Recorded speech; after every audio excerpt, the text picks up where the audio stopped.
The Senate sponsors for minimum wage bills include Senators Quezada, Senator Goldin, Senator DePalma, and Senator Lawson. I'd like to ask Senator Goldin to step up and talk about her bill. And I'd also, while she's making her way up front, want to recognize several of our legislators who've joined us in the room. They include Representative Bennett, Representative Kassar, Representative Kislak, and our State Treasurer, Magaziner. Thank you all for coming. Senator Goldin.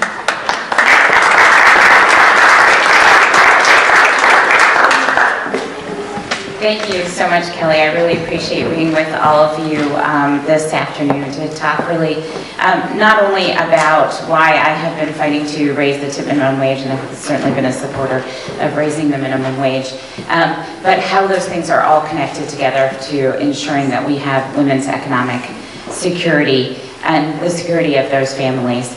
I in 2015, I think, first introduced raising the tip to minimum wage, and we were able to do so by 50 cents a year for 2 years. That's simply not enough, and we are going to continue until we make sure that we eliminate the tip minimum wage and get us to true parity.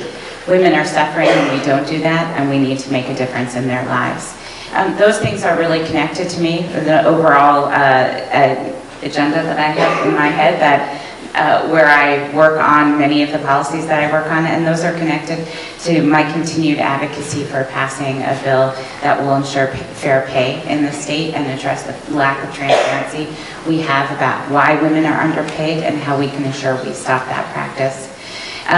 I also have been a long-time supporter of paid family leave, and in 2013, when I first ran for office, I championed the passage of temporary caregiver insurance, making Rhode Island the third state in the country with paid family leave, and the first to do so, making sure that people would still have a job to come back to once they took that time.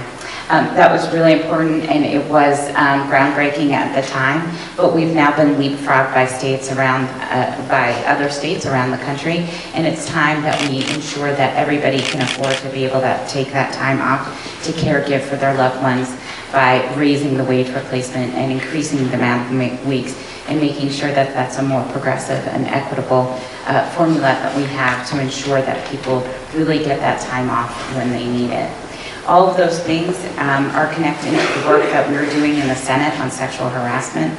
I'm joined with Senator Murray and Senator Oyer and Senator Cano and